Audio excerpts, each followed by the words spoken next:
시장에 가면 흔히 여러분들이 이 머리가 까진 문어를 볼 수 있단 말입니다. 그 까진 문어가 뭘까요?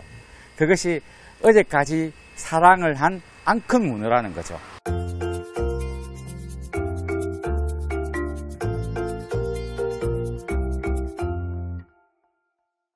오늘은 문어의 이야기를 한번 해보겠습니다. 물론 문어의 이야기와 또 문어의 요리법까지 같이 한번 이야기를 해보는 시간을 가져보겠습니다.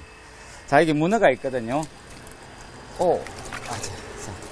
자, 문어가 있는데 이 문어는 실제적으로 이 돌문어입니다. 돌문어. 남해안 지역의 돌문어인데 이 돌문어가 보통 뭐 사칠나지만 지금부터가 제철입니다. 제철이고, 자, 문어의 이야기를 하면은 문어는 다리가 8개입니다. 8개지만 간혹 다리를 가보면은 이렇게 다리가 이렇게 짧은 것이 있습니다. 짧은 것이 있죠. 그리고 다시 짧은데 다시 새 다리가 이렇게 나고 있습니다. 아주 작게 새로 자라죠. 실제적으로 문어 같은 이런 경우가 있죠. 배가 고픕니다. 뭘 먹을까요? 자기 다리를 먹습니다. 그렇게 실제적으로 다리가 시장에 가면은 다리가 7개밖에 없는 문어를 흔히 볼 수 있는데, 그거는 이상한 문어가 아니라 자기가 자기 다리를 먹은 문어라는 거죠. 또 두 번째 문어 이야기는 뭐냐면은, 자기보다 강한 상대를 만나면은 문어는 스스로 자기 한 다리를 떼고 그 다리를 적에게 줍니다. 내 다리 먹고 자기는 그 위험한 곳에 피해 나가는 거죠. 어찌 보면 문어는 아주 똑똑한, 어찌 보면 12개월 정도 되는 아이의 지능과 똑같습니다. 그래서 뭐 옛날에 그 월드컵 때인가 문어가 승패를 점치기도 했지 않습니까? 대신 문어가 좀 슬픈 것이 뭐냐면은, 이제 문어가 새끼를 놓기 위해서는 암수 문어가 이렇게 교잡을 하는데, 일단 교잡을 하고 나면은 보통 수컷 문어가 한 달 안에 죽습니다. 뭐 그 이유는 잘 모르겠지만 죽고, 이제 암컷이 홀로 어두운 곳에서 새끼를 놓게 된단 말입니다. 새끼를 놓으면은 엄마 문어도 어떤 행태든 죽습니다. 뭐 새끼를 놓기 위해서 영양분이 뺏기는지, 또는 태어나자마자 문어 새끼가 엄마 살을 먹고 자란다는 그런 설이 있기 때문에 일단은 어미 문어도 죽습니다. 그래서 흔히 그 부모의 은혜를 이야기할 때 문어의 이야기를 많이 합니다. 이 다리가 8개인데 이 빨판이 240개입니다. 240개고 이 빨판이 240개이기 때문에 문어는 자기보다 적어도 15배 이상 무거운 물건을 들 수 있습니다. 1kg 문어는 적어도 15kg 물건을 들 수 있다는 거죠. 다음에 문어의 암수 구별법인데, 지금 이 문어 다리 중에 제일 긴 다리를, 두 번째 긴 다리인가 첫 번째 보면은 빨판이 끝에까지 없는 다리가 있습니다. 그리고 끝이 좁빗어지가 않고 조금 뭉틀합니다. 그 뭉틀한 문어가 뭐냐? 수컷입니다. 그래서 그것이 성기이기 때문에 서로 이렇게 교잡을 해서 새끼를 놓습니다. 또 하나 이야기하고 싶은 것은 뭐냐 하면은, 시장에 가면 흔히 여러분들이 이 머리가 까진 문어를 볼 수 있단 말입니다. 그 까진 문어가 뭘까요? 까진 문어가 왜 머리가 까졌을까요? 수족관을 박치기를 많이 해서? 아닙니다. 그것이 어제까지 사랑을 한 앙컷 문어라는 거죠. 그러니까 보통 앙컷과 수컷이 교잡을 어떻게 하느냐, 수컷이 앙컷 머리에 딱 이렇게 붙어 가지고 앙컷이 움직이지 못하게 잡고 이렇게 어찌 보면 이렇게 교잡을 하는 거죠. 그 상처가 남아 있는 겁니다. 어찌 보면 어제까지 어젯밤에 사랑을 한 앙컷 문어라는 그런 뜻입니다. 실제로 어떤 일이 있었냐면은 문어도 양식을 하는 데가 있었거든요. 어떤 양식 하신 그분이 뭐냐면은, 자기가 이만큼 다 큰 문어가 하룻밤 차고 나면은 머리가 까지고 또 하룻밤 가면 머리가 까지더란 말입니다. 도저히 이 까진 문어가 상품 가치가 시장에 가면 반값 이하로 떨어지거든요. 그래서 그 은혜를 찾지 못했다는 거죠.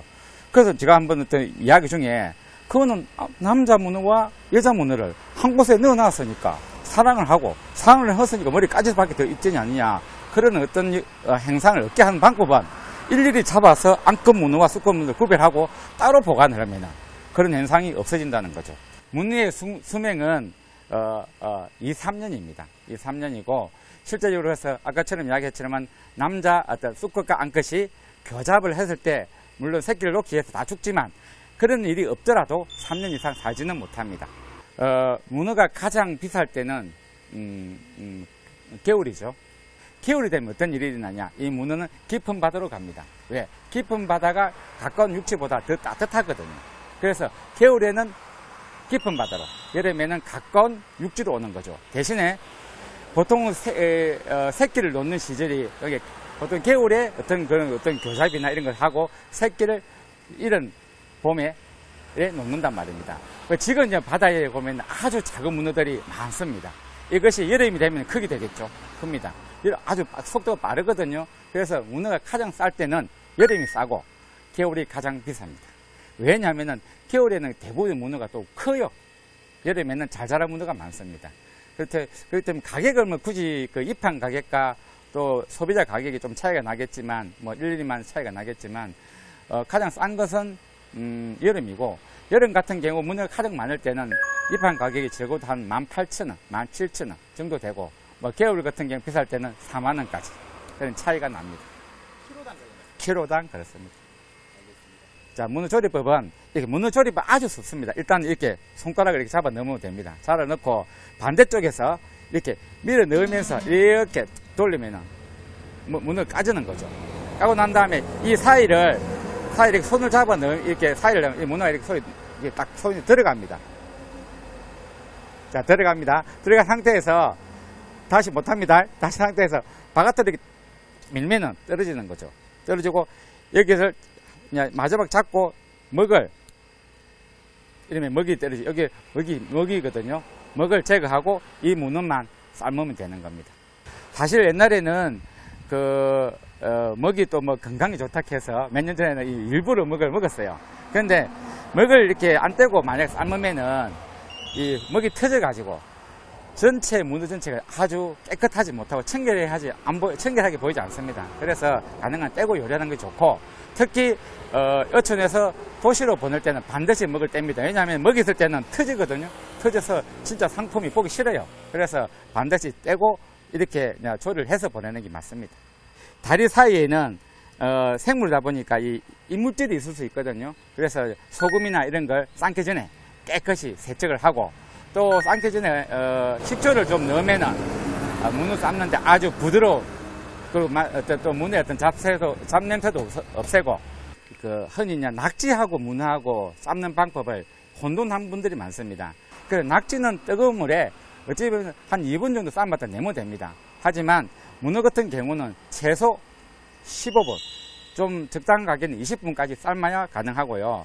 특히 문어를 삶을 때는 우리가 뭐 존말로 3단 뒤집기라고 합니다.